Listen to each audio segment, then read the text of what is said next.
اور مرحومین کے لیے خاص طور پر جو صلوات کا تحفہ ہے یہ بھی ضرور بھیجنا چاہیے. اس قدر وہ لوگ اس بات کے لیے تڑپتے ہیں. دیکھیے ویسے تو ہمیں بظاہر قبر اس طرح سے نظر آتی ہے، صاف شفاف بھی کر لیں، بہترین گھاس واس بھی اگا دیں، پھول بھی اس کے اوپر لگا دیں، لیکن اصلاً دیکھا جائے تو جو ہمارے اعمال ہیں وہ جا کر مجسم ہو جاتے ہیں اور اس کے مطابق ہی پھر سلوک شروع ہو جاتا ہے. ممکن ہے کہ بہت سارے اعمال سانپوں کی شکل کا اختیار کر لیں اور وہ مسلسل ڈنک مارتے رہیں، اور روایات اور یہ جو حکایات ہیں اس کے اندر ملتی ہیں یہ چیزیں بہت ساری اس طرح کا. پڑھا تھا پنجاب کا کوئی واقعہ تھا، کٹنگ بھی بہت عرصے میرے پاس رہی تھی، اب شاید نہیں رہی وہ، تو وہ اس میں بھی یہی تھا کہ ماں باپ کا کوئی بہت زیادہ نافرمان تھا. یعنی جب معلوم کیا گیا بھائی ایسا کیا ہے، جس جگہ کھودتے ہیں، جو قبر کھودتے ہیں سانپوں سے بھری ہوئی نکلتی، یہاں تک کہ بہرحال کسی قبر میں پہ دفن کر ہی دیا گیا تھا اس کو. جب بھی کہا جاتا ہے کہ قبر یا تو جنت کے باغوں میں سے ایک باغ ہے، روضۃ من ریاض الجنہ ہے، یا پھر جہنم کے گڑھوں کے اندر سے ایک گڑھا ہے. حفرۃ من حفر النیران، یہ امام نے فرمایا، چوتھے امام کی روایت ہے، امام زین العابدین علیہ الصلوۃ والسلام کی. وہاں جا کر اس بات کا اندازہ ہوگا کہ درود کس قدر ثواب پہنچانے والی چیز ہے، کہ یہ جتنے بھی اس وقت عذاب ہیں یہ برطرف ہو جاتے ہیں، اور انسان کس قدر وہاں پر مشکلات کا شکار ہوتا ہے. کہ آیت اللہ جمال الدین گلپائگانی وادی السلام کا قبرستان بیٹھ کر چشمہ برزخی سے وہاں پر مردوں پر ہوتے ہوئے عذابوں کو دیکھا کرتے تھے. گھنٹوں بیٹھے رہتے تھے کہ کس طریقے سے ان کو عذاب دیے جا رہے ہیں، یہاں تک کہ ان کے شاگرد وہاں سے اٹھ کر 3-4 گھنٹے گزر گئے، 5 گھنٹے گزر گئے، اپنی جگہ سے ہٹتے ہی نہیں تھے، یہاں تک کہ لوگ چلے جاتے تھے.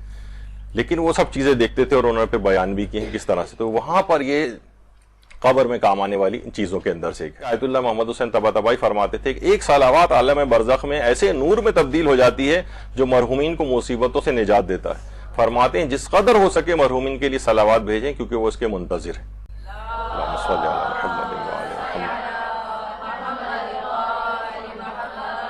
اور مرحومین کے لیے صلوات بھیجنا، آیت اللہ سید رضا بہاؤالدین کتنے بڑے عالم عارف گزرے ہیں، وہ فرماتے تھے اتنے زیادہ اس کے کثیر فوائد ہیں اموات کے لیے جن کا تصور نہیں کیا جا سکتا. جب بھی کوئی ہدیہ کیا جاتا ہے تو کہہ رہے ہیں کہ رایت و تاثیرات عجیبہ، یعنی بہت ہی عجیب و غریب تاثیرات دیکھی گئی ہیں کہ جب مردوں کے لیے جو ہے اس کو پڑھا جاتا ہے. یہ فرماتے تھے کہ کسی شخص نے اپنی ماں سے ایک دفعہ پوچھا تھا عالم خواب میں مرحومہ ماں سے، تو انہوں نے کہا تھا کہ اس سے زیادہ کوئی بھی فرحت پہنچانے والی چیز درود سے زیادہ جو کہ لوگ ارسال کرتے ہیں مرحومین کو، اس سے زیادہ کوئی فرحت نہیں پہنچاتی جو کہ درود فرحت پہنچاتا ہے. اور آیت اللہ بہجت بھی یہ بات فرماتے تھے کہ یعنی کہا کرتے تھے کہ صلوات واقعتاً جو بھیجتے ہیں اور میت کو ہدیہ کرتے ہیں، خدا ہی جانتا ہے کہ وہ کیا معنویت اور کیا صورت اختیار کرتی ہے ان کے لیے. صرف فقط ایک صلوات بھی یعنی ایسے ان کے کام وہ کر دے گی. وہ فرماتے تھے کہ یعنی اس بات سے نہ آپ گھبرائیں کہ 1000 دفعہ پڑھنی ہے تو 100 دفعہ پڑھنی ہے. وہ کہتے تھے کہ اس طرف توجہ اتنا نہ کریں کہ کم پڑھیں یا زیادہ، بلکہ اصلاً کیفیت کی طرف متوجہ ہونا چاہیے. ایک صلوات بھی بھرپور دل کے ساتھ اگر پڑھ کے بخش دی جائے تو وہ ثواب اس انداز سے پہنچا دیتی ہے اور ان کے اوپر سے عذابوں کو برطرف کر دیتی ہے. اور ایران میں تو بڑا ہوتا ہے کہ مثلا شب جمعہ آتی ہے، کسی بھی مجتہد کا نام لکھا، اپنے مرحومین کا نام لکھا، اور کہتے ہیں کہ اموات چشم براہ ہستن، یعنی وہ دیکھ رہی ہوتی ہیں کہ پھر نیچے لکھتے ہیں برائے شادی تمام اموات و شہداء فاتحہ با ہمراہ صلوات قرات فرمائید.